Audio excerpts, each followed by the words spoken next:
حدیث نمبر 1695 حضرت ابن عباس رضی اللہ تعالیٰ عنہ کا بیان ہے۔ وہ فرماتے ہیں کہ میں ایک رات حضرت میمونہ رضی اللہ تعالیٰ عنہ کے ہاں سو گیا۔ نبی اکرم صلی اللہ علیہ وسلم اس رات ان کے ہاں تھے تاکہ میں نبی اکرم صلی اللہ علیہ وسلم کی رات کی نماز کو دیکھوں۔ فرماتے ہیں نبی اکرم صلی اللہ علیہ وسلم نے کچھ دیر گھر والوں سے گفتگو فرمائی پھر سو گئے۔ آگے گزشتہ حدیث کی طرح ہے، اور اس میں یہ بھی ہے کہ آپ کھڑے ہوئے وضو فرمایا اور مسواک کی۔ حدیث نمبر 1696 حضرت عبداللہ بن عباس رضی اللہ تعالیٰ عنہ سے مروی ہے کہ وہ رسول اکرم صلی اللہ علیہ وسلم کے ہاں رات کو سو گئے۔ آپ بیدار ہوئے تو مسواک کی اور وضو فرمایا، اور آپ نے یہ آیت پڑھی۔ ترجمہ: بے شک آسمانوں اور زمین کے پیدا کرنے اور رات اور دن کے بدلنے میں عقل مند لوگوں کے لیے نشانیاں ہیں۔ آپ نے سورت کے آخر تک یہ آیات پڑھی، پھر کھڑے ہوئے اور 2 رکعتیں پڑھی جن میں طویل قیام، رکوع اور سجدہ کیا۔ پھر آپ سو گئے حتیٰ کہ خراٹے لینے لگے۔ پھر 3 مرتبہ اسی طرح کیا تو یہ کل 6 رکعات ہو گئیں۔ ہر مرتبہ مسواک کرتے اور وضو فرماتے اور یہ آیات پڑھتے۔ پھر آپ نے 3 رکعات وتر نماز پڑھی۔ پھر مؤذن نے آ کر آپ کو نماز کی اطلاع کی تو آپ نماز کے لیے تشریف لے گئے اور آپ یہ دعا مانگ رہے تھے۔ ترجمہ: یا اللہ میرے دل میں نور کر دے، میری زبان میں نور، میرے کانوں میں نور کر دے، میری آنکھوں میں نور کر دے، اور میرے پیچھے نور، میرے آگے نور، میرے اوپر نور اور میرے نیچے نور کر دے۔ یا اللہ مجھے نور عطا فرما۔ حدیث نمبر 1697 حضرت ابن عباس رضی اللہ تعالیٰ عنہ بیان کرتے ہیں، فرماتے ہیں میں نے ایک رات اپنی خالہ حضرت میمونہ رضی اللہ تعالیٰ عنہ کے ہاں گزاری تو نبی اکرم صلی اللہ علیہ وسلم رات کے نوافل پڑھنے کھڑے ہوئے۔ چنانچہ آپ مشکیزے کی طرف تشریف لے گئے اور وضو فرما کر نماز پڑھنے لگے۔ جب میں نے آپ کا یہ عمل دیکھا تو میں بھی کھڑا ہو گیا اور میں نے مشکیزے سے وضو کیا۔ پھر میں آپ کی بائیں جانب کھڑا ہوا تو آپ نے اپنی پیٹھ کے پیچھے سے میرا ہاتھ پکڑ کر اسی طرح پیٹھ کے پیچھے سے مجھے دائیں جانب کر دیا۔ راوی نے پوچھا کیا یہ عمل نفل نماز میں ہوا؟ انہوں نے فرمایا ہاں۔ حدیث نمبر 1698 حضرت ابن عباس رضی اللہ تعالیٰ عنہ سے مروی ہے، فرماتے ہیں مجھے حضرت عباس رضی اللہ تعالیٰ عنہ نے نبی اکرم صلی اللہ علیہ وسلم کے پاس بھیجا اور آپ میری خالہ حضرت میمونہ رضی اللہ تعالیٰ عنہ کے گھر تھے۔ پس میں نے وہ رات آپ کے پاس گزاری۔ نبی اکرم صلی اللہ علیہ وسلم کھڑے ہوئے اور رات کی نماز پڑھنے لگے تو میں آپ کی بائیں جانب کھڑا ہو گیا۔ آپ نے اپنی پیٹھ کے پیچھے سے مجھے پکڑ کر اپنی دائیں جانب کر دیا۔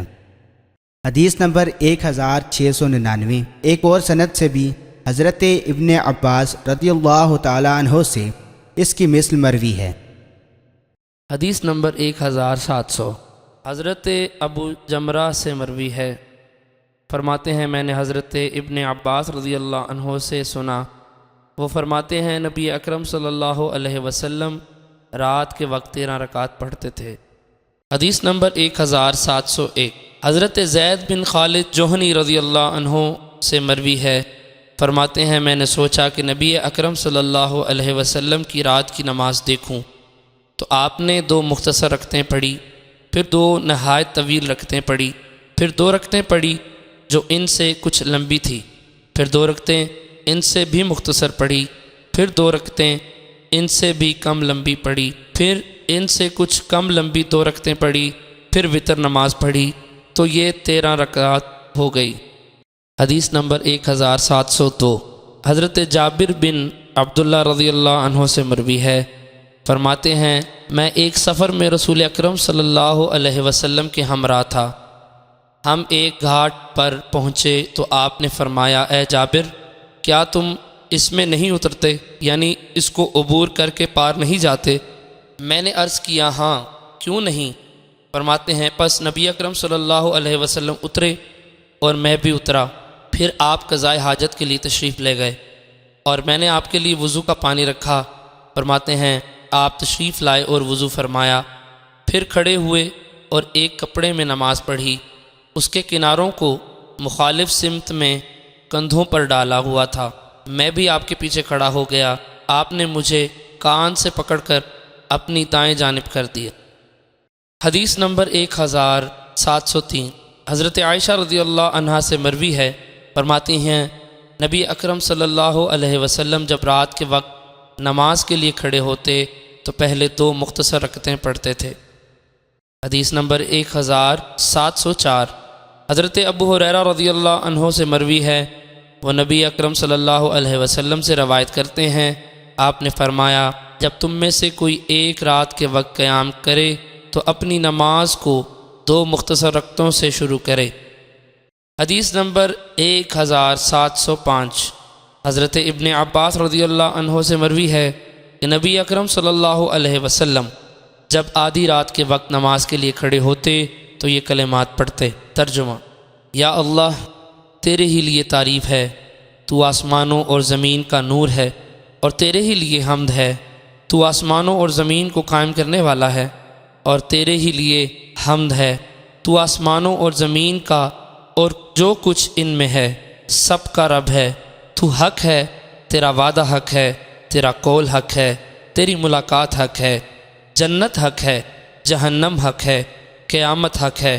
یا اللہ میں تیرے ہی لیے جھک گیا ہوں اور تجھ ہی پر ایمان لایا ہوں، تجھ ہی پر بھروسہ کیا اور تیری ہی طرف رجوع کیا، تیرے نام سے ہی جنگ کرتا ہوں اور تجھ ہی کو فیصل بناتا ہوں، بس تو میرے ان کاموں کو جو میں نے پہلے کیے اور جو بعد میں کیے، جو پوشیدہ ہیں اور جو ظاہر ہیں، سب کو بخش دے۔